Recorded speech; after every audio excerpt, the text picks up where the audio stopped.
Hello, on the screen is a summary of what I will go over in this video. Make sure to watch to the end so you don't miss anything.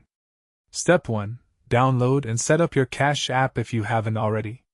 You'll need to open the App Store on your phone, search for GCASH, and install it.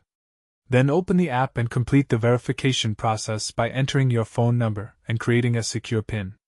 Step 2. Make sure you have enough balance in your GCASH wallet. You can load funds into GCASH through various methods like 7-Eleven, participating banks, or online transfer. Check your balance by going to the dashboard and tapping on your wallet section. Step 3. Go to the Netflix website or app and navigate to your account settings. Find the payment method section and look for the option to add a new payment method. Step 4. Select GCASH as your payment option from the available methods. Netflix will direct you to enter your GCASH card details or authenticate through the GCASH app depending on your preference.